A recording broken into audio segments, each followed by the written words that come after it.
Espíritu Santo, amén. Corazón sagrado de Jesús, en vos ponemos toda nuestra confianza, temiéndolo todo de nuestra fragilidad y esperándolo todo de vuestra bondad. Es el único objeto de nuestro amor, el protector de nuestra vida, el sostén de nuestra debilidad y la reparación de nuestras faltas, la seguridad de nuestra salvación y nuestro refugio en la hora de la muerte. Amén. Dios te salve María, llena de gracia, el Señor es contigo. Bendita eres entre todas las mujeres y bendito sea el fruto de tu vientre Jesús.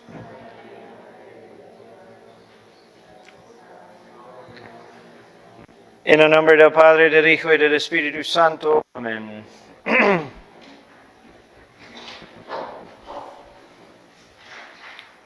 Okay.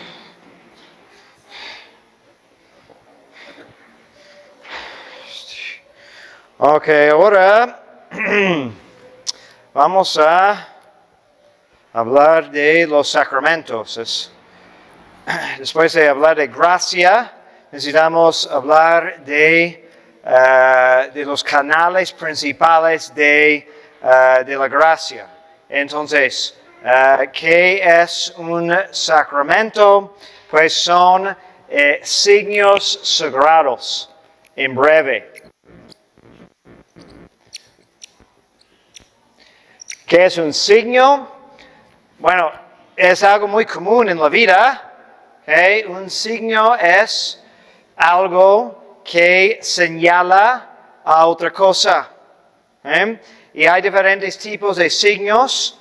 ¿Okay? Hay signos que son naturales en nuestra experiencia. Un ejemplo es, si veo humo, voy a pensar en fuego. ¿Okay? Porque es una consecuencia de pues, un hecho. Entonces hay una relación natural. ¿Sí? Hay otros signos que son convencionales, ¿no? Por un acuerdo entre las personas decidimos de que cierta cosa va a representar otra cosa. Y algunas veces se convierte en algo casi natural, ¿no? No podemos imaginar ahora de una sociedad que tiene semáforos, ¿okay? Donde rojo significa adelante. Están bien establecidos. Verde, rojo es universal. ¿Okay? Pero no hay nada en la naturaleza de verde que comunica adelante, ¿no? O ni de rojo que comunica alto, excepto por nuestras experiencias, ¿no? Tal vez podemos argumentar, no, rojo es como alerta porque nos recuerda de fuego, entonces así. Pero eso es muy remoto. ¿Okay? También el signo más común entre los humanos es el lenguaje. Porque idioma, lenguaje, son convenciones, son cosas que hemos acordado de su significado, ¿no? Porque y la evidencia de eso es que hay muchísimas lenguas en el mundo, algunas tienen cierta relación entre sí, pero también hay mucha variedad y podemos escoger una sola idea y luego dar ejemplos de diferentes lenguas por todo el mundo y vamos a encontrar muchas palabras que corresponden a la misma idea. Entonces la idea es distinta de la palabra, aunque en nuestra experiencia es casi imposible de pensar sin palabras. Todo nuestro pensamiento se ha traducido en palabras. ¿Okay? Pero el punto es que dependemos mucho de signos. Es parte de nuestra experiencia, ¿no? Y entre más elevada la idea, pues dependemos más de signos. ¿Okay? Entonces, porque hay cosas, si vas a otro país, ¿okay? y no sabes el idioma, ¿okay? Y no sé, algo muy necesario, ¿no? Estás enfermo, estás ahogando o tienes que ir al baño, puedes inventar algún signo, ¿no? para expresar tu idea y vas a tener más o menos éxito. ¿Okay? Pero cuando los conceptos son más abstractos, es más difícil de inventar puras señas, ¿no? Necesitamos un sistema de signos más elaborados, ¿okay? Y por eso las cosas más complicadas, más sublimes de nuestra experiencia, realmente no bastan palabras solas. Necesitamos una canción, un poema, un baile. Tiene que involucrar más de nuestro aparato de comunicación, ¿sí? Entonces, es entendible, entonces, cuando Dios va a comunicarse con nosotros, que también va a emplear signos. Eso desde el Antiguo Testamento, desde el principio, ¿sí? Porque podemos ver, por ejemplo, en Génesis, cuando Dios prohíbe que comen del fruto del árbol de bien y mal, del conocimiento del bien y mal, pues fue un mandamiento concreto, pero involucraba mucho más, porque también fue una prueba de obediencia, y Dios pudiera haber pensado en muchas otras maneras de probar, pero en un solo hecho estamos comunicando mucho más, va mucho más allá. Y luego, si vemos la historia de salvación, las palabras, acciones de los profetas, los patriarcas, vemos que vivieron algo, pero sus acciones, sus experiencias también se tradujeron en signos, ¿no? Comunicando algo más allá que el mero hecho. Además, que nosotros tenemos una naturaleza que es encarnada, podemos decir, en el sentido de que somos compuestos de materia y espíritu. ¿Okay? Entonces, no podemos llegar a ideas abstractas, sino es yendo a través de cosas concretas. ¿Sí? Entonces, necesitamos utilizar los 5 sentidos, tener contacto con el mundo, y de ahí partimos para llegar a ideas más abstractas, más sublimes. Entonces, Dios también se va a comunicar con nosotros a través de cosas más sencillas para elevarnos hacia cosas más elevadas. Entonces, el sacramento es un signo, y de hecho la palabra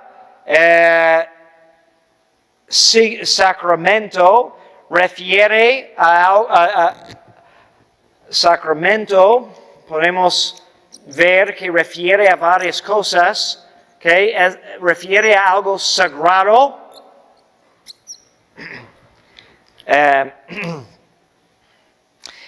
y sagrado significa que es algo apartado de lo normal, designado algo santo o espiritual. Eso es innato en el hombre. Estaba escuchando un libro y es sobre educación y un poco de psicología, y el autor se revela como un ateo, pero no me di cuenta al principio, porque tiene muchas cosas buenas que dice, pero tiene toda una parte donde está hablando de esa necesidad humana para lo sagrado. Y aunque se declara ateo, dice que el alma humana o el espíritu humana tiene un hueco del tamaño de Dios. Es curioso. Entonces, sin creer en Dios, yo creo que su argumento sería de que, pues, no hay un Dios, pero debemos de inventar uno porque hay necesidades en la psicología humana. Y es interesante porque muestra cómo diferentes culturas siempre tienen cosas sagradas y aún en una cultura totalmente laica, sin religión, hay una necesidad de tener cosas sagradas. Se transforma, ya no es de Dios, pero es de la patria, de la historia, los héroes, ¿no? No hay santos, pero hay hombres ilustres o cosas así. ¿Sí? Porque hay una necesidad para cosas sagradas. ¿Okay? Luego, sacramento puede significar misterio, y es en ese sentido que usamos la palabra en latín, sacramentum. ¿Okay? Por ejemplo, en la carta de San Pablo a los Efesios, donde tiene su doctrina más sublime sobre el matrimonio, San Pablo dice eso, de que entonces hablo de un gran misterio en muchas traducciones, ¿no? Pero la palabra en latín es sacramentum. ¿Okay? Eso es cuando hace la comparación entre matrimonio y el amor de Cristo para su iglesia. Misterio es algo que no entendemos completamente porque va más allá, ¿okay? de nuestro entendimiento. ¿Okay? Y también sacramento puede entender como algo secreto. Hay escritos de los padres de la iglesia donde hablan en estos términos. ¿Okay? Entonces, el Padre Nuestro es un sacramento, ¿okay? Pero sacramento en el sentido de algo secreto, ¿okay? Que no podemos divulgar a los que no han sido iniciados. De hecho, ya que acabamos de terminar hacer las bendiciones de Epifanía, ¿okay? Y repetimos muchas veces esa fórmula, hay algo que viene ahí que también se repite en muchos contextos en la tradición, que creo que ya no existe en el Novus Ordo, ¿okay? Pero como parte de la oración, decimos el Kyrie eleison, Christe eleison, Kyrie eleison, y luego empezamos Pater Noster, y la rúbrica dice en secreto. Entonces solamente decimos las primeras palabras y las últimas palabras, porque no te enseñaban el texto del Padre Nuestro hasta recibir tu bautismo, porque fue como la contraseña para entrar, ¿no? También es algo que es como los apóstoles no sabían cómo rezar, ¿okay? Hasta que Jesús les enseñó en esa manera. Entonces, el silencio ahí representa la docilidad, ¿okay? Para que la iglesia nos conduzca hacia ese conocimiento. Entonces hay algo importante del secreto. ¿Okay? Entonces, nuestros sacramentos entonces tienen esos tres significados. Y vamos a ver cómo los 7 sacramentos podemos entender en esas maneras. Pero por una definición más explícita de sacramento en el sentido teológico, va a ser un signo sensible establecido por Dios para significar gracia y conferir santidad. Entonces no es cualquier signo. Es un signo que Dios ha establecido, entonces no podemos inventar nuevos sacramentos. ¿Okay? Y no es un signo establecido simplemente para enseñanza, aunque eso es una herejía que va apareciendo muchas veces en la historia. Los que quieren minimizar el poder del sacramento y decir que no es nada más para enseñarnos algo o para fomentar ciertos sentimientos, ¿no? Tal vez, y lo vemos en la práctica, ¿no? Cuando las personas postergan muchísimo el bautismo de un niño porque quieren que coincida con una fiesta, su primer cumpleaños. Entonces, para ellos, el bautismo no está efectuando algo real, porque si entendieran de que sin bautismo van a ir al infierno, entonces ¿por qué vas a exponer a tu hijo a ese riesgo? Pero si descartas eso y dices, no, bautismo es nada más como un símbolo de su aceptación por la comunidad, qué bonito.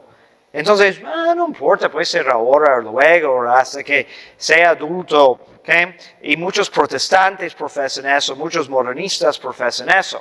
¿Okay? Y hay una diferencia también entre sacramentos de la antigua ley y la nueva ley.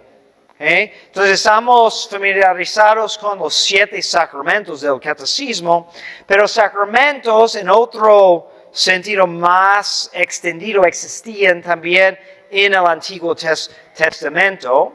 ¿Okay? Entonces en la nueva ley, en el Nuevo Testamento, el sacramento es un signo sensible, permanentemente instituido por Cristo. Es decir, que no podemos decir que ya pasó de moda bautismo, ya no se necesita. ¿Okay? Y es para significar y conferir la gracia santificante. ¿Okay? Recuerden la distinción entre diferentes tipos de gracia. ¿Okay? Entonces distinguimos entre la institución. Todo sacramento es instituido por Dios, pero en el Nuevo Testamento es específicamente instituido por Cristo como el Dios hombre. ¿No?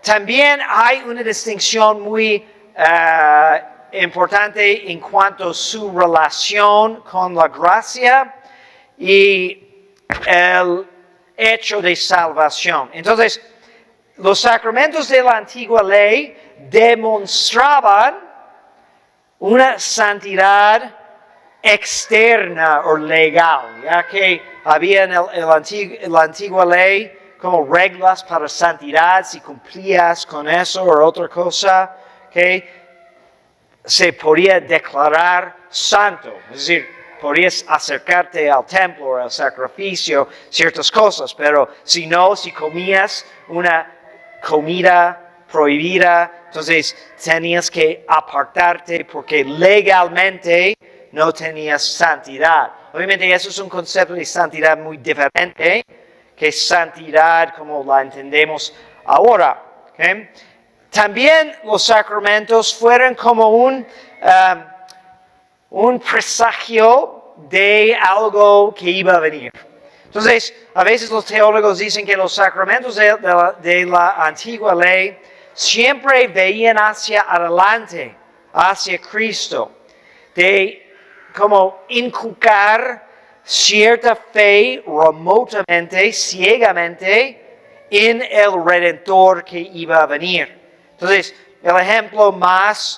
unos ejemplos, ¿okay? Pensamos en el Cordero Pascual, ¿okay? Entonces, de participar en la Pascua, que era un mandamiento, todos los años tenían que sacrificar el Cordero, comer la Pascua, etc., ¿okay? Pero no daba gracia en la misma manera, sino fue para darles una esperanza en una salvación. Entonces, igual como la sangre del Cordero los liberó de esclavitud. Entonces, incluso las enseñanzas en el rito hablaban de una futura liberación.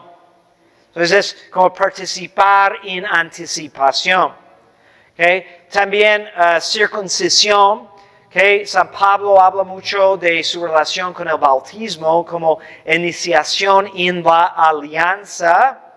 Y de hecho, Santo Tomás dice que circuncisión tenía una relación más íntima con los sacramentos de la nueva ley, porque realmente hizo el niño como parte del pueblo de la alianza, en una manera parecida a como bautismo, sin una disposición de parte de la persona que recibe cuando aún es bebé, se hace miembro de la iglesia y puede participar en los beneficios. Entonces, circuncisión fue algo parecido. ¿Okay? Los sacramentos de la nueva ley, entonces ven hacia atrás al hecho de la crucifixión y la resurrección, la redención, que ya ocurrió, pero todavía nos pone en contacto. Y son presagio de gloria. ¿Okay? Entonces es otra etapa. Antes veían hacia adelante hacia el hecho de la redención y luego de la redención hacia la gloria. ¿Okay? Pero signos, sacramentos siempre son importantes. Y interesante, hay un sacramento en cierto sentido que estaba a ambos lados de esa división. Porque Cristo celebró la Eucaristía antes de su pasión. Entonces, es un sacramento que como pasó de la antigua a la nueva, porque en el momento de celebrar la última cena, todavía estaba viendo hacia adelante, hacia su muerte. Entonces, pues cuando tenía el pan en sus manos y lo convirtió en su cuerpo y su sangre, en ese momento no fue cuerpo y sangre crucificado y resucitado y glorificado, porque no había pasado aún. Fue una anticipación y así podía declarar su intención antemano para que supiéramos que Él entregó su vida y no le fue quitado. Y nos dio el mandamiento de seguir celebrándolo en conmemoración de Él. Entonces, incluso después, ¿okay?, conmemoramos lo que ya pasó. Entonces, a veces los protestantes niegan la presencia real, diciendo, no, es que Cristo dijo, hagan eso en conmemoración mía. Sí, todos los sacramentos son una conmemoración de su pasión. Pero una conmemoración no implica que no es también una realidad. ¿Okay? Sí. Es un poco como, bueno, si ves una foto de un familiar difunto, ¿okay?, entonces es una conmemoración de alguien que ya no está. ¿Okay? O tal vez es de cierta experiencia con un ser querido que estamos conmemorando, empezamos a hablar. ¿Okay? Pero también podemos conmemorar el pasado con la persona todavía viva. Entonces volvemos a experimentar la misma alegría cuando nos juntamos. Estamos conmemorando ese buen tiempo que pasamos con nuestros hermanos, pero están allí. Entonces es una conmemoración, pero todavía viva. ¿Okay? Es una analogía. ¿Okay? Bueno, es muy correcto de que Cristo hubiera establecido sacramentos, ¿okay?, por parte de Dios, ¿okay?, por su sabiduría. Entonces nos ofrece remedios espirituales a través de las cosas de los sentidos, ¿no? Me encanta la frase en el prefacio de Navidad, cuando habla de la encarnación, y dice, ¿hizo eso para qué? Entonces, enamorándonos con las cosas visibles, podemos enamorarnos con Cristo, el bebé, que podemos cargar en nuestras manos, que podemos tocar y amar, para que a través de esas experiencias seamos arrebatados hacia el amor de las cosas invisibles. Santa Teresa de Ávila, cuando hizo su reforma, que había una tendencia de los espiritualistas que dicen que, bueno, verdadera contemplación no necesitaba pensar en la humanidad de Cristo. Eso es solamente para los principiantes, pero luego avanzas más y ya no piensas en Él como humano, tienes que pensar en Él como puro Dios. Y Santa Teresa decía que no, que la humanidad es establecida para siempre como nuestro instrumento para alcanzar la divinidad. Entonces siempre necesitamos meditar sobre la vida de Cristo en su humanidad, porque así es nuestra naturaleza. También es conveniente tener sacramentos por la bondad de Dios, porque Dios nos ha ofrecido cosas tan grandes a través de signos tan normales, tan básicos, ¿no? Entonces, qué bondadoso es Dios que podemos ser liberados de pecado original y todos sus efectos a través de agua, ¿no? Entonces, por un lado, pensaríamos, ¿no?, de que, Dios va a establecer un sacramento y va a decir, como pecado es tan malo, sí te puedo perdonar, pero solo para los que escalen Monte Everest, ¿no? Y hacen algo muy difícil, ¿no? Pero nos ha dado el remedio, ¿no? Entonces eso es porque es difícil comprender, ¿no? Porque alguien quiere permanecer en pecado mucho tiempo, cuando solamente tiene que hacer fila y decir sus pecados y ¡puf!, se va. ¿Sí? Entonces, qué bondadoso es Dios. También por su omnipotencia, ¿okay? Dios que abrió el mar rojo, ¿no? Que hizo tantos prodigios, tantos signos espléndidos, también es capaz, que resucitó los muertos, etc., es capaz de restaurarnos a la gracia a través de una palabra de su ministro, ¿no? Increíble, ¿sí? Entonces es muy conveniente. Y bueno, de parte de Cristo también es conveniente porque Él es el Dios encarnado. Entonces, obviamente su humanidad en cierto sentido es un sacramento. Si pensamos en la definición, ¿okay? Es un signo visible, permanentemente establecido para conferir gracia. Su humanidad hace eso. Solamente no lo contamos entre los 7 sacramentos porque no es algo que podemos administrar, es algo permanente. Igual decimos que la iglesia es sacramento porque es un signo visible, permanentemente establecido para conferir gracia.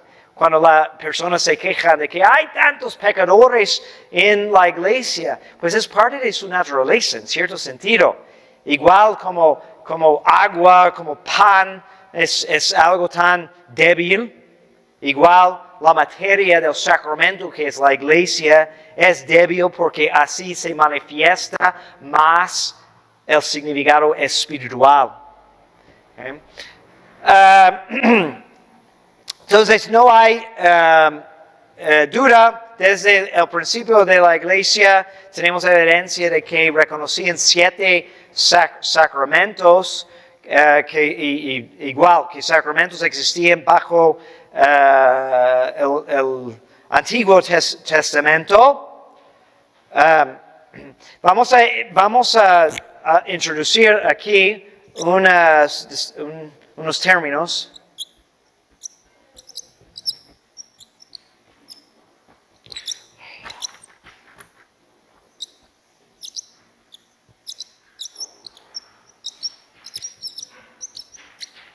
Okay. Entonces,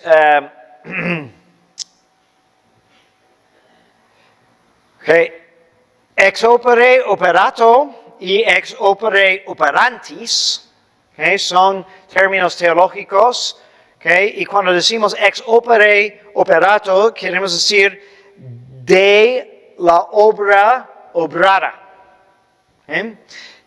Pero cuando decimos ex opere operantis, es de la obra por medio de quien obra. ¿Sí? Entonces la distinción es, los sacramentos de la antigua ley funcionaban ex opere operantis, con la excepción de circuncisión, que en cierto modo obraba así. Pero es decir, que su función, su poder tenía más que ver, tenía que ver con la disposición de quien lo hacía o quien participaba. ¿Okay?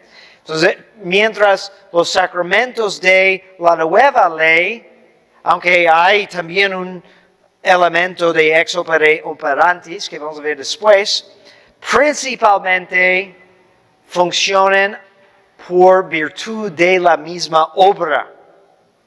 ¿Okay? Entonces, hay algunas implicaciones muy importantes de eso.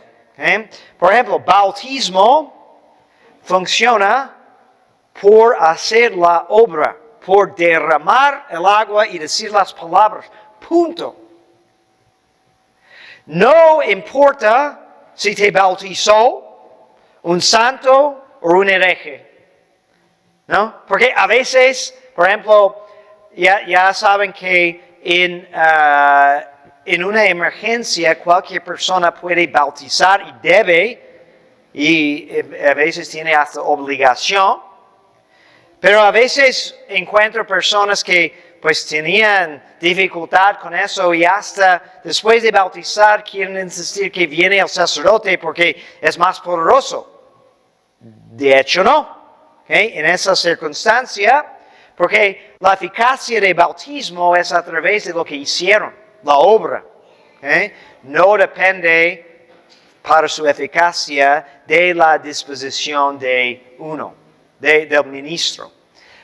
Claro, en el bautismo hay circunstancias cuando sí importa la disposición. Cuando es adulto, tiene que tener arrepentimiento por sus pecados. Y puede, aunque es perdonado por sus pecados y son borrados todos los castigos, etc., pues si tiene más o menos fervor en el momento de recibir su bautismo, puede redundar a su beneficio. ¿Sí? Si es más fervoroso. ¿Okay? Pero no es que los pecados son más perdonados. El pecado original es más perdonado si el obispo te bautiza o si un sacerdote o un laico. No. ¿Okay? Pero en la antigua ley dependía más de su poder de manifestar algo. ¿No? Entonces tenían un sacramento en la antigua ley de confesar o poner los pecados sobre un chivo que luego corrían, que se iba al desierto.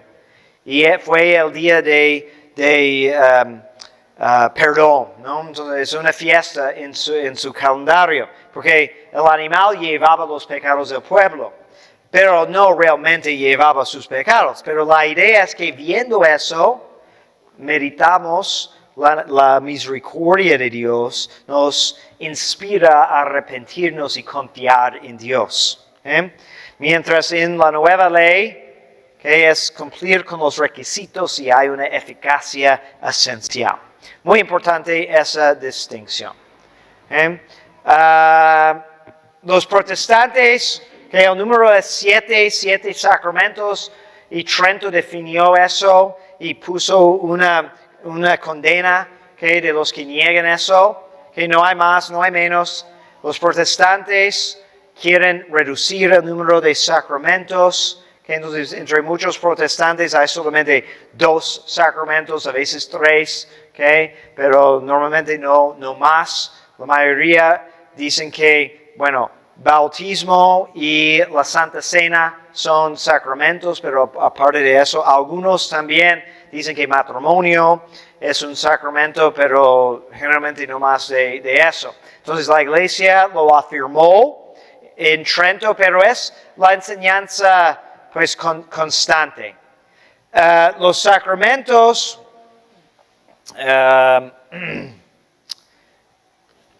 bueno, y 7 es un número obviamente importante simbólicamente, porque muchos vienen en grupos de 7, incluso 7 en hebreo es muy parecido a la palabra para jurar. Entonces tenían una expresión de sietear, digamos. en hebreo, de hacerse 7 es de jurar, hacer alianza. Entonces, hay 7 días de creación y el séptimo es el día de juramento de la alianza. ¿Okay? Entonces 7 siempre es un número muy importante. También, bueno, vemos una conveniencia porque los sacramentos en este número de 7 corresponde con ciertas necesidades normales en la vida. ¿Okay? De lo que hay en la vida natural también hay algo que corresponde en la vida espiritual. Por ejemplo, cada persona, cada individuo nace, es bautismo, que crece y se hace más fuerte, es como confirmación, se alimenta, que es como la Eucaristía, tiene que ser sanado de sus enfermedades y heridas, es la penitencia. Luego, después de una caída o algo, tiene que recuperar y recobrar fuerzas, es la extrema unción. Para la sociedad, pues hay una necesidad de propagar la humanidad, eso es el matrimonio, y también hay una necesidad de regir un gobierno, y eso es el sacramento de orden. Podemos luego discutir o hablar sobre cómo vamos a ordenar los sacramentos, si hay una jerarquía, si unos sacramentos son más importantes que otros. Sí, claro, y hay diferentes maneras de clasificar los sacramentos. Lo que es acertado, no hay disputa, que la Eucaristía es por encima de todos los demás. Y todos los demás sacramentos nos dirigen hacia la Eucaristía. ¿Por qué? Porque mientras todos los sacramentos confieren gracia, la Eucaristía contiene la fuente misma de la gracia, porque contiene Cristo mismo. ¿Okay? Podemos hablar de la necesidad de los sacramentos, y aquí tenemos que hacer cierta distinción, cuáles sacramentos son absolutamente necesarios, dependiendo del autor. ¿Okay? Bueno, todos vamos a decir que bautismo es imprescindible. ¿Okay? Todos necesitan en hecho o deseo bautismo. Muchos incluyen también la Eucaristía en esa categoría, porque Cristo mismo lo dijo cuando en Juan 6, que de quien no come y bebe no tiene vida. Entonces es necesario, y los autores explican, por el mismo hecho de bautizarte, entonces está sembrado en ti un deseo natural para la Eucaristía. Tiendes naturalmente hacia esa perfección.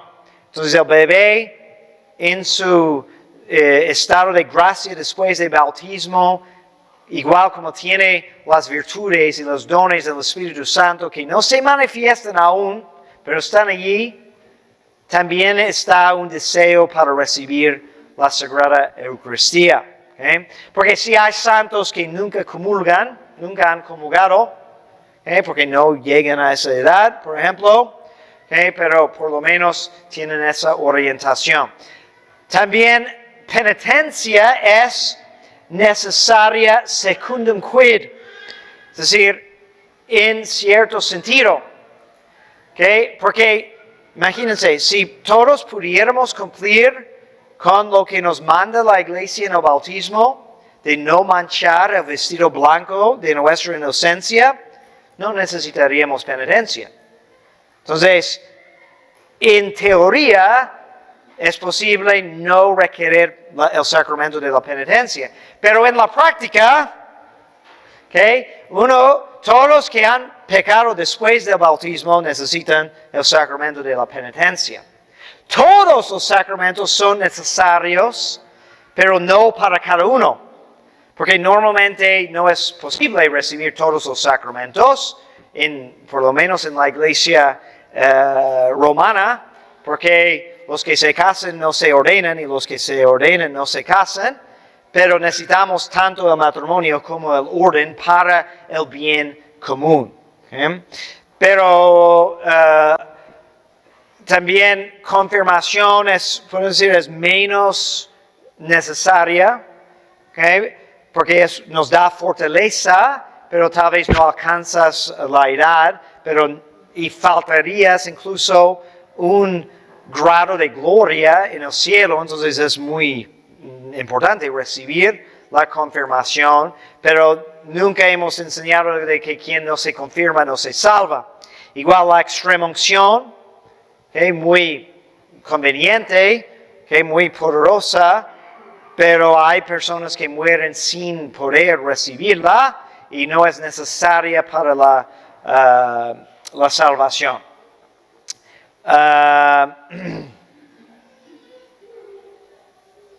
Ok, ¿preguntas hasta ahí sobre los sacramentos?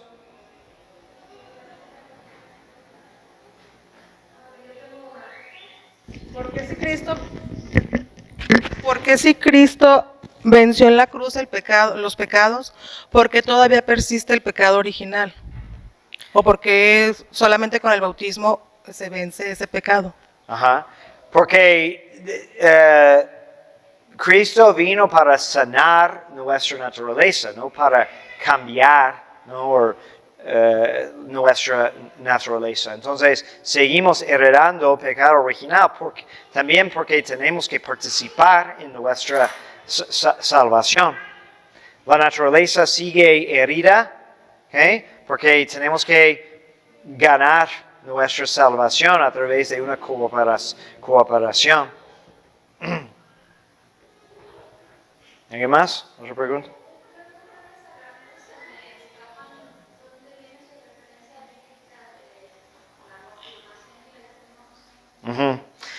Ok, entonces, de hecho, eso es el siguiente tema, que es sobre la institución de los sacramentos. Entonces, vamos a tocar eso. Okay. Bueno, primero tenemos que reconocer que solo Dios es autor de sacramentos. No podemos inventar uno nuevo. Okay. Y creo que hay mucho problema en la iglesia ahora porque hemos destruido el sentido de misterio y sagrado y secreto de los sacramentos. Entonces, hay un deseo a veces de inventar como cuasi sacramentos, otras cosas, porque no nos llena la experiencia de un sacramento. Entonces necesitamos hacer otras cosas y para algunos, ¿no? Hablar en lenguas es como otro sacramento o no sé qué. Pero hay mucho de eso porque no apreciamos el valor del sacramento y hemos destruido su sacralidad y su misterio. Entonces, los sacramentos de la nueva ley fueron instituidos por Cristo. Trento condenó lo contrario. Dice, quien dijera que no todos los sacramentos de la nueva ley fueron instituidos por Cristo nuestro Señor, que sea anatema. ¿Okay? Ahora, Cristo puede instituir un sacramento en dos maneras. Podemos decir que puede ser inmediato, cuando dice directamente, ¿okay? Cuando Él mismo, o es posible que Cristo hubiera dado poder a su iglesia, entonces es como implícito, es mediado el poder de establecer. Pero la iglesia ha definido que Cristo estableció directamente todos los sacramentos. No es como hablando con los apóstoles, dijo, pues tengo una idea, que haya un sacramento después para X, ustedes hagan un comité y díganme cómo va a ser. No, aunque hubiera sido posible. Ahora,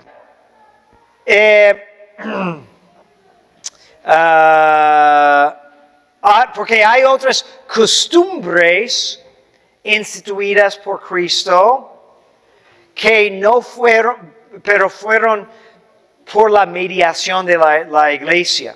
Entonces, cuando pensamos, por ejemplo, en el rosario, ¿no?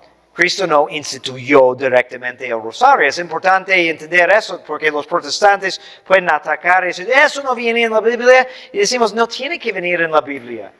basta que la iglesia tenga autoridad para hacerlo y esa autoridad viene de Cristo, ¿sí?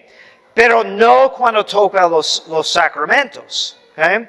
Entonces, luego la iglesia precisó muchos elementos, incluso de cómo celebrar los sacramentos, pero no de la misma esencia de los sacramentos. ¿Okay? La iglesia, por ejemplo, Cristo decía que tenemos que hacer penitencia. ¿Sí? Eso es claro. Las palabras están allí en el Evangelio. ¿Okay? Pero Cristo no dijo exactamente cuándo. Nunca dijo en Viernes Santo tienes que ayunar. Pero como dejó esa libertad, esa autoridad de establecer la manera. ¿Okay? Luego, en los sacramentos podemos distinguir, ¿okay? si Cristo estableció todos los elementos en manera directa o general o específicamente. ¿Okay? Y ahí, tras la historia de la iglesia ha habido algunas controversias, porque sí hay elementos de los sacramentos que han cambiado. ¿Okay? Entonces hay que ver qué tanto detalle, pero de que Cristo estableció el sacramento y de que especificó su propósito, ¿okay? Eso es definido. Entonces cuando hablamos, por ejemplo, de confirmación, ¿okay? No vemos Cristo diciendo, celebran el sacramento de confirmación en la misma manera que vemos diciendo que si no renaces de agua del Espíritu Santo, no entrarás en la vida eterna, o la Eucaristía, cuando nos da instrucciones muy específicas. ¿Okay? Pero, por ejemplo, vemos en la Biblia que tanto en los Hechos de los Apóstoles hablan de la necesidad de que los apóstoles ponen manos y que viene el Espíritu Santo y eso es como una indicación para confirmación y para extrema unción en la carta a Santiago que habla de llamar a los presbíteros de la iglesia que van a ungir con aceite. ¿Dónde salió eso?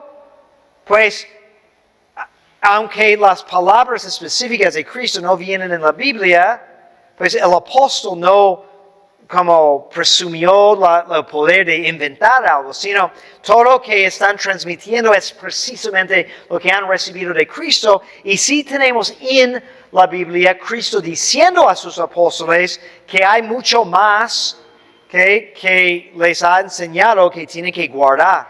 ¿Sí? Ahí. ¿Sí? Primero, Marco.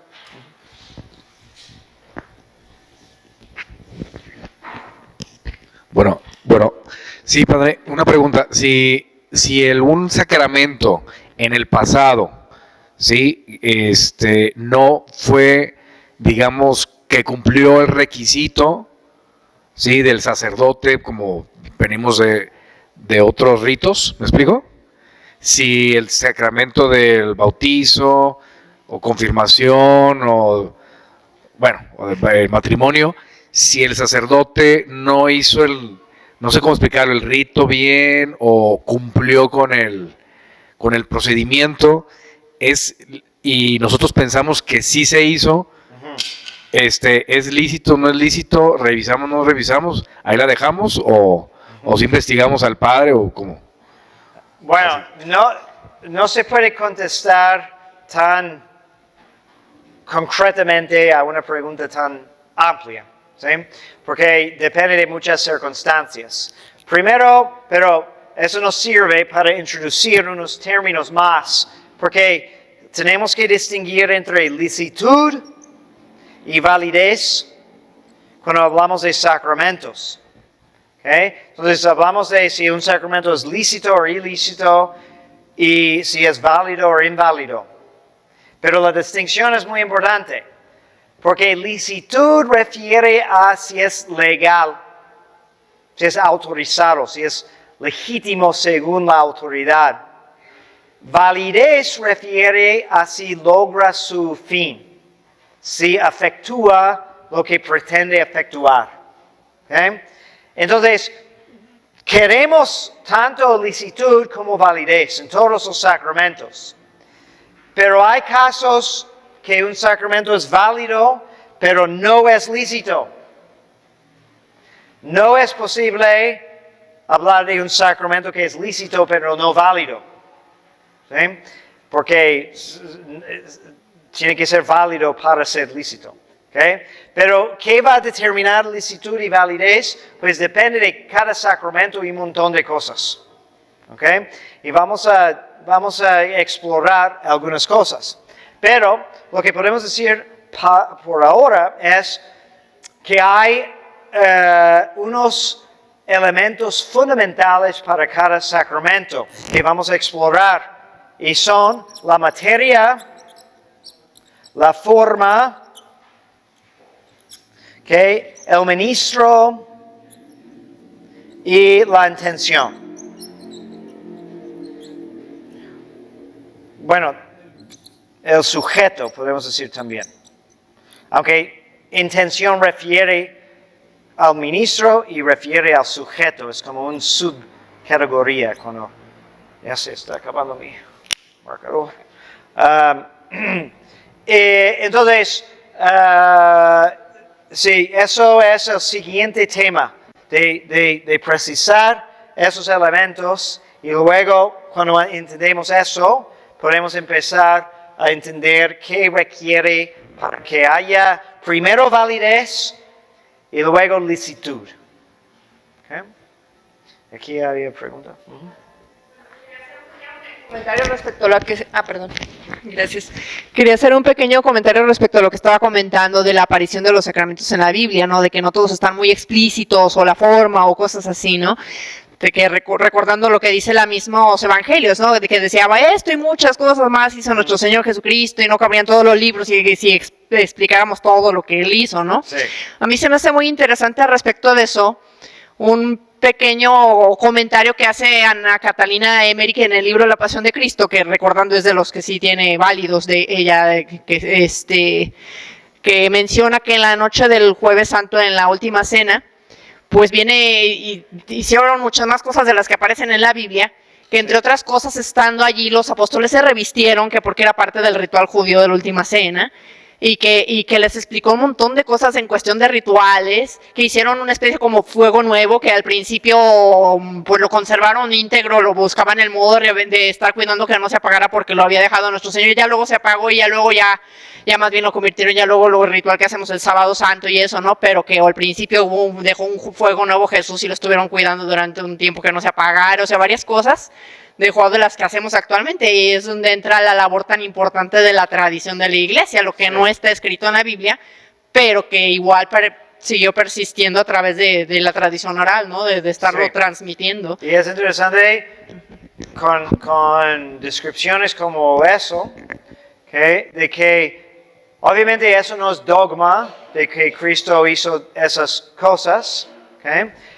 Pero cuando la iglesia puede dar como una aprobación de visiones es porque dice no que es todo acertado, pero que sí es concuerda, es decir, es razonable pensar que pudiera haber sido, ¿no? Entonces no hay nada que contradice la fe de pensar que, porque sí sabemos, sí es dogma, de que hay mucho más de lo que hacía y decía Cristo que lo que aparece escrito, y entendemos de mucho de todo eso es precisamente lo que transmitieron los apóstoles a través de la iglesia, porque pongámonos en el lugar de los apóstoles que vivían 3 años, día y noche con Cristo, y vieron tantos prodigios, escucharon tantas palabras de sabiduría, ¿okay? Entonces, si nosotros en nuestros tiempos estamos muy cuidadosos de documentar todo lo que dice, no sé, un gran actor o cantante o atleta o alguien político, ¿sí? Porque sabemos que la historia va a querer saber. Luego tenemos monumentos y museos y todo eso. Ahora tenemos el Hijo de Dios en la tierra, no queremos que pierda nada de lo que ha transmitido. Pero es la voluntad de Cristo de que eso transmitiera a través de una sociedad humana, a través de relaciones entre personas y no solamente a través de libros y cosas que leemos. ¿Sí? Entonces sí, eso es muy importante. Hola. Creo, ahorita lo que me está llegando a la cabeza con lo que estamos hablando, que Cristo nos transmitió, creo que también es importante no nomás pensar que nomás lo que Cristo hizo, Él lo que hizo nos lo hizo en persona, pero también el Espíritu Santo nos sigue transmitiendo. Hasta eso es el Pentecostés, por ejemplo, no cuando se fue Cristo como persona, como humano, sino también cuando Él sigue diciéndonos por el Espíritu Santo, y la iglesia, cuando ellos se hace una decisión y todo eso, parte de esa decisión es investigar, evaluar y pensar si eso viene del Espíritu Santo. Y por eso creo que todas estas cosas que no están en la Biblia y se nos vinieron después no salieron de nosotros, sino del Espíritu Santo, que nos los sigue diciendo, porque es una Trinidad. Entonces eso es, creo. Sí, y eso es importante. Y Cristo, de hecho, estando en la tierra, nos dice eso de que vendrá el Espíritu Santo para guiarlos a toda verdad, ¿no? Entonces, de conservarlos en la verdad. Entonces, el Espíritu Santo, que es el Espíritu de Cristo, ¿okay? Y por eso podemos hablar de la iglesia como cuerpo de Cristo, porque tenemos el mismo Espíritu, el mismo alma. Entonces, lo que la iglesia hace continúa la misión de Cristo. Y cuando hablamos, por ejemplo, de esos elementos, es importante decir que en todos los sacramentos el primer ministro, el ministro principal siempre es Cristo. Los otros ministros son instrumentales, pero sin Cristo no tienen eficacia. Los sacramentos administrados por un sacerdote de sede vacante son válidos, ¿cuáles sí o ninguno? Ajá. Eso sí es complicado. Okay. Bueno, podemos precisar más cuando entendemos esos elementos. Okay. Pero la primera pregunta es, okay, si es sedevacantista, entonces si es sacerdote de verdad. Porque eso a veces es difícil de determinar. Porque ¿quién lo ordenó sacerdote? Entonces, por ejemplo, si fue ordenado por un falso obispo, que nunca fue obispo, o hubo un defecto en su consagración de obispo, entonces, bueno, nos preguntamos, ¿qué sacramentos son válidos? Pues todos son capaces de bautizar, entonces los bautismos van a ser válidos, pero ningún otro. ¿Okay? Si es un sacerdote válido, entonces tenemos que preguntarnos otras cosas. ¿Qué sacramentos, por ejemplo, dependen de jurisdicción de la iglesia y qué no? Entonces, un sedevacantista que sabemos que es válidamente ordenado va a celebrar bautismo válidamente, va a celebrar la Eucaristía válidamente, aunque ilícitamente. Luego entenderemos más esa distinción. La confesión, la penitencia, pues normalmente no va a celebrar con validez, a menos de que sea alguien in extremis o en ciertos otros casos donde la iglesia suple por el defecto de su jurisdicción. ¿Okay? La confirmación, bueno, un sacerdote puede celebrar, pero solamente con una delegación de su ordinario o cuando alguien está en extremis muriendo. El matrimonio, pues necesitamos también jurisdicción para su lícita celebración. También extrema unción, ¿okay? Puede ser válido pero ilícito, ¿okay? Si no tiene facultades, ¿okay? Vigentes. ¿Okay? Entonces hay muchas distinciones, pero depende del caso de cada uno y también en algunas circunstancias depende de qué tanto sabe quien pide un sacramento de él.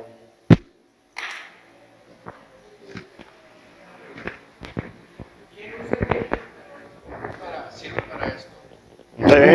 Sí. Y cómo nosotros tenemos o podemos leer el derecho canónico, ¿nos sirve de algo a nosotros o es algo que se usa más en la iglesia o cómo funciona? ¿Cómo entraría aquí el derecho canónico en la licitud? Sí, de hecho, mucho derecho canónico es como la colección de las leyes y decretos de la iglesia. ¿Sí? Y sí, mucho tiene que ver con la celebración de los sacramentos y especialmente lo que pertenece a ley positiva. Entonces, ahí entra la cuestión de qué tanto la iglesia tiene autoridad de especificar condiciones para la recepción lícita y válida. ¿Okay? Lo que pertenece más a la teología del sacramento, mejor no va a aparecer directamente en el derecho canónico, porque pues derecho canónico es cambiable, ¿okay? Y obviamente tiene que tener sus raíces en el dogma, pero es para regir la sociedad. Entonces, sí, hay muchas cosas que pueden encontrar en el derecho canónico y el derecho canónico ahora es muy accesible porque cualquier persona puede ir a una librería católica y comprar el código de derecho canónico. Y la mayoría de las cosas son entendibles. No es como ir a leer el código penal, ¿no? de civil, que va a ser mucho más técnico. Hay ciertos elementos que tal vez necesitan explicación, pero incluso hay libros que tienen, además del derecho, extensos comentarios, porque como cualquier ley, hay elementos en que hay discusión, no es claro, y necesitamos recurrir a precedencia, a decretos anteriores y ley anterior. Una cosa interesante de derecho canónico es que entonces, estamos ahora acostumbrados a pensar, bueno, voy a consultar el libro y buscar la ley y ver qué es mi derecho, ¿no? Pero no siempre era así. Entonces, el código vigente ahora es el código de 1983, promulgado por Juan Pablo II, ¿okay? Pero hay que recordar que el Papa es el supremo legislador. Y de hecho, realmente la única restricción que tiene un papa en cuanto a hacer ley es la tradición. Está restringido por la tradición porque es guardián de la tradición, no es inventor de la tradición. Entonces lo que puede abrogar un decreto de él es si contradice lo que es tradición perenne, ¿okay? O dogma revelada. ¿Okay? Pero en lo demás, el Papa puede cambiar el derecho canónico como quiera. No es como en sociedad civil que tiene que pasarlo por el Congreso y todo eso. No existe. ¿Okay? Aunque tradicionalmente el Papa, antes de promulgar una ley, siempre consultaba diferentes dicasterios de la doctrina de la fe para ver si no haya contradicción. También el dicasterio de diplomacia, también para ver si no iba a haber una controversia mundial. Okay, varias cosas. Okay? Pero solo para que sepamos que sí está dentro de la autoridad del Papa, decir que mañana ya no va a haber ayuno los viernes de Cuaresma. Sí puede hacer eso. ¿Okay? Podemos decir que es imprudente o no es muy conveniente, etc. Pero y no se actualiza tan constantemente el compendio de derecho canónico. Entonces, hay cosas en el derecho que no aparecen siempre en el libro. Anterior al código de 83 hubo el código de 17. ¿Okay? Y eso fue como un proyecto realmente, podemos decir, revolucionario en ese entonces, porque antes de eso, derecho canónico fue como una carrera, una ciencia de expertos que tenía que estudiar decretos de concilios, de papas, de todos lados, y no hubo un concentrado. ¿Okay?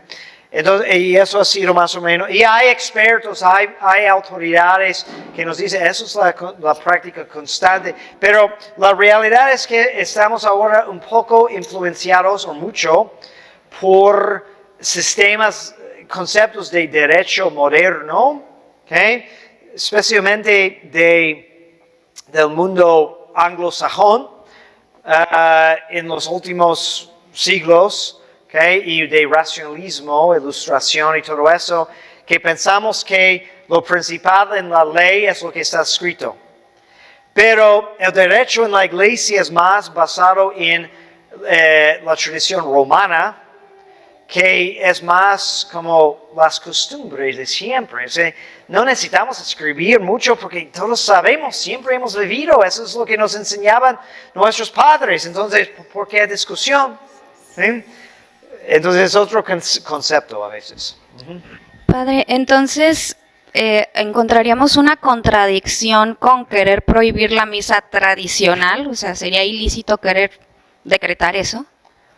Pues muchos canonistas y teólogos dicen que eso es fuera de la competencia aún del Papa. ¿Por qué? Porque no tenemos ninguna precedencia de tener un rito de origen apostólico prohibido. Hay cambios en ritos e incluso hay ritos o usos más recientes que han sido suprimidos, pero siempre cuando ha pasado eso, y el ejemplo es el Concilio de Trento, cuando querían implementar el misal de San Pío V para como unir la celebración por toda la cristiandad o por toda la iglesia occidental. Y en ese tiempo había muchos usos particulares, entonces el decreto dice de que ahora todos vamos a usar eso, excepto el Papa dio una excepción de donde existía un rito de 200 años de tradición o más. Entonces había protecciones para esos ritos porque tenían tanta antigüedad.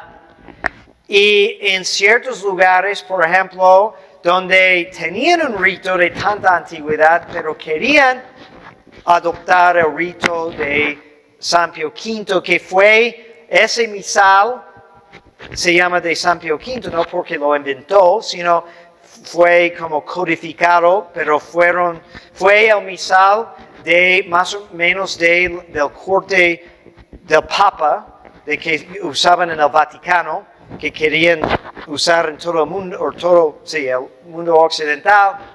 Pero si había un rito de más antigüedad y querían usar el rito del Vaticano, todo el cabildo de la diócesis, sin excepción, tenía que aprobarlo unánimemente.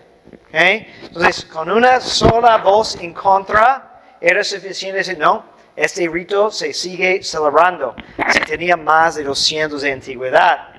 Entonces, eso es lo que da mucha preocupación sobre cualquier intento de prohibir el rito romano tradicional, porque todos reconocen, por todos los decretos anteriores, que el rito romano es tal vez el más antiguo de todos los ritos en la iglesia y es de origen apostólica. Entonces está a la par con los dogmas de la fe. Entonces, aunque ciertos elementos pueden ser reformados, de abolirlo totalmente sería de cortarse a la raíz. Pero pues son debates entre teólogos y canonistas, pero a mí me parece que tenga mucho peso eso, decir que no, es que todo la presidencia en la iglesia nos dice que es imposible, igual que como no podemos abolir la doctrina de la Trinidad o un sacramento, tampoco un rito de origen apostólico. ¿No duda?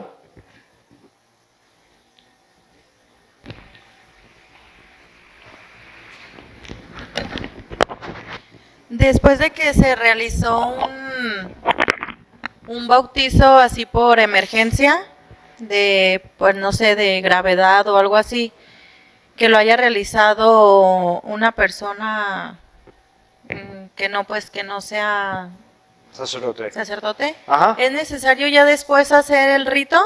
¿O ya sí que se quede? Es muy conveniente y de hecho algunos autores dirían de que si no terminas el rito es un pecado, ¿no? Porque es como dejarlo incompleto. Entonces lo que pasa es que cuando hay un bautismo de emergencia, hacemos solamente lo más esencial. Echamos el agua, decimos las palabras para que quede el efecto más importante. Pero la celebración de todos los sacramentos incluye mucho más. No sería correcto tener una misa que consistía solamente en las palabras de consagración y ya, ¿no? Sería de 1 minuto y ya te vas. A algunos les gustaría eso, pero no es muy correcto porque va en contra de la dignidad del sacramento. Igual al bautismo, entonces la iglesia provee la manera de transmitir el efecto más importante, pero dice que debemos de completar las ceremonias. Y eso debe ser lo antes posible una vez que pues ya no hay peligro, pero no es tan importante como el bautismo mismo. Ok, y también padre, a mí se me haría interesante que nos platicara sobre cada uno de los sacramentos, cómo es que, pues como por ejemplo ahorita que nos dijo, en la Biblia están de tal manera, o de ahí los ha tomado la iglesia, porque pues ya ve que en el protestantismo dicen que pues los sacramentos son hechos por hombres de la iglesia, pues. Entonces, a la hora de defendernos, pues sí también, a lo mejor unos saben, yo no sé.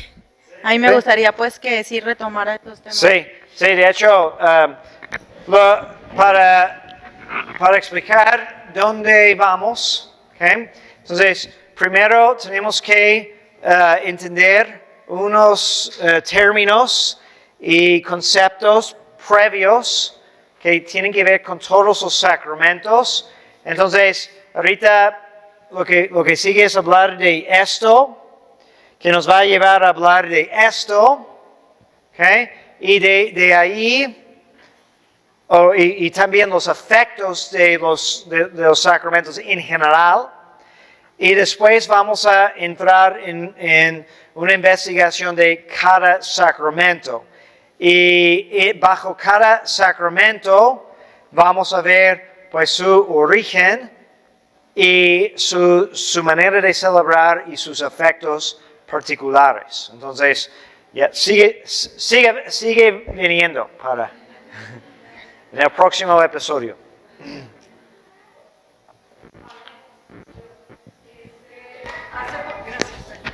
Hace poquito yo me enteré que los ritos del Novus Sordo cambió, o sea, cambió el del...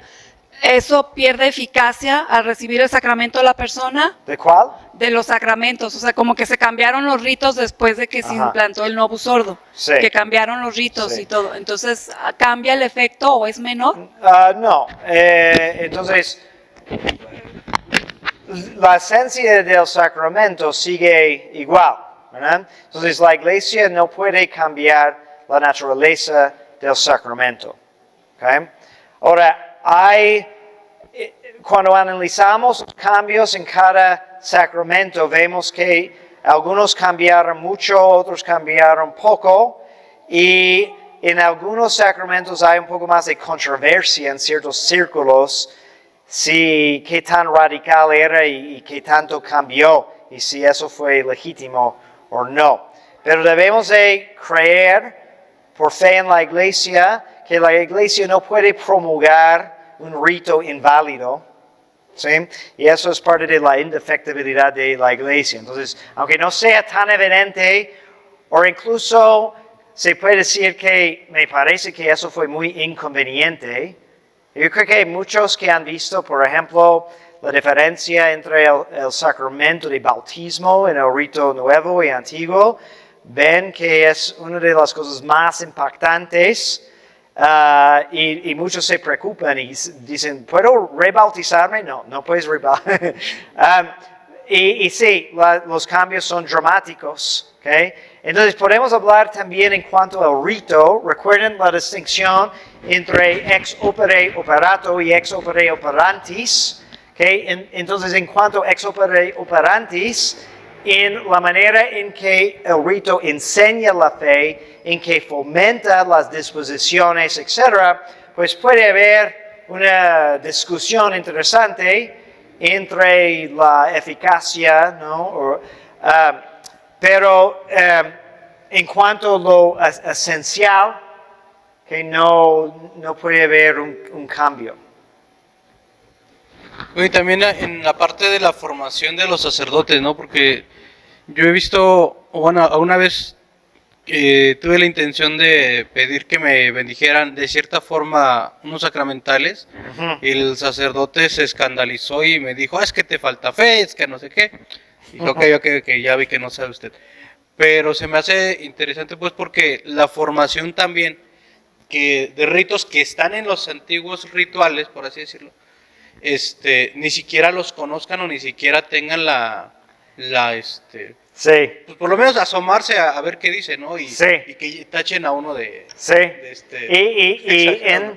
en los ritos antiguos, también cuando vemos el ritual, hay una introducción a cada rito que es toda la doctrina. Entonces, si reprobaste tu clase de teología en el seminario, pero si tan solo leyendo ese párrafo, te vas a enterar de lo más esencial. Sí, de hecho, mi maestro precisamente el de liturgia, en paz descanse, él hacía mucho énfasis en esa parte, y cuando nos daba así cada clase nos decía, solamente voy a tomar de este párrafo, y empezaba a desarrollar toda su clase y profundizaba lo suficiente como para poder entender, no sé, por ejemplo, una parte de la oración del canon, por ejemplo, ¿no?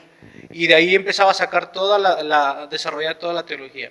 Y yo he visto que en esos pedacitos él decía, si nada más conociéramos esto, con eso tendríamos, Sí. pero no necesariamente nos decía, y siempre recalcaba, y empezaba así a sacar cositas y detalles para profundizar Sí. dentro de los rituales. Y de hecho, con los ritos de la mayoría de los sacramentos son menos rígidos que la misa.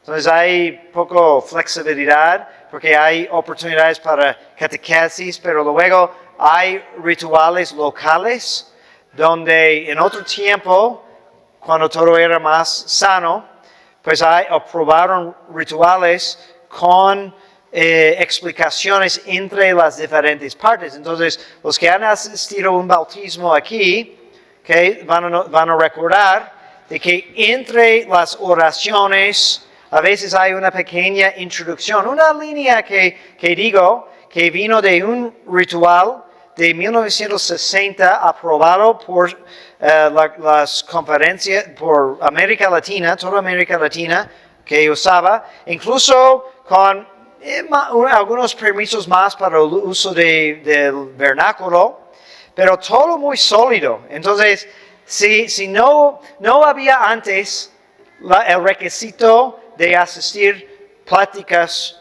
presacramentales. Eso es nuevo. ¿Por qué? Porque cuando vas a un bautismo, recibes toda una formación en el momento. Y la gente como prestaba más atención.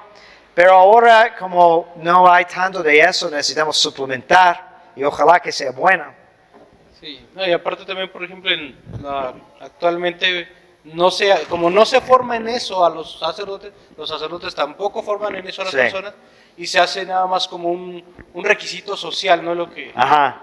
como No, y la tendencia además en la enseñanza es en contra de la formalidad.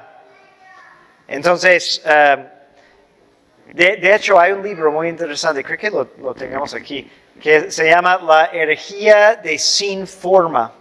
Es decir, que queremos abolir la formalidad en muchas cosas. Y entonces, precisamente cuando quieres insistir, no, debe ser así, ¿no? O te confiesas y no escuchas las palabras de absolución y dices, Padre, ¿me puedes decir las palabras de absolución? Y te regaña porque, no, es que es mucho formalismo y superstición. No, entonces, pero esa es una herejía de pensar que toda regla, toda forma es mala y ha sido muy perjudicial a la fe. Muy bien. Ok. De hecho, y comentando en eso, en el matrimonio, por ejemplo, como los novios, los esposos son los ministros del sacramento, la instrucción es muy larga que viene en el ritual, pero son citas del derecho de doctrina tal cual. Entonces, otra vez es como un repaso de toda tu formación prematrimonial en los 10 minutos antes de tomar los votos, porque siempre entendíamos de que tenemos que tener ese fundamento de doctrina sólida para entender este signo es para qué. Ok, muy bien. Entonces, última pregunta. ¿También lo de renovar votos? ¿O aquí no se renuevan votos? Pues de hecho la tradición no tiene nada de renovación de votos. ¿Sí? Entonces eso es algo como importado. La tradición tiene para los matrimonios una bendición especial para los 25 y 50 años solamente. Hay 2 momentos, ¿okay? Pero la idea es que un voto es permanente. Entonces debemos de renovarlo constantemente cuando queremos vivir según la santidad, ¿no? Buscando la santidad. Pero es como no vamos a rebautizar, tampoco vamos a rehacer votos. ¿Okay? Podemos conmemorar y podemos interiormente recordar qué significan, ¿okay? Pero no hay ninguna ceremonia. Ok, bendición. Benedictio de omnipotentis, Patris et Filii et Spiritus Sancti, descenda super vos et maneat semper. Amen. Gracias.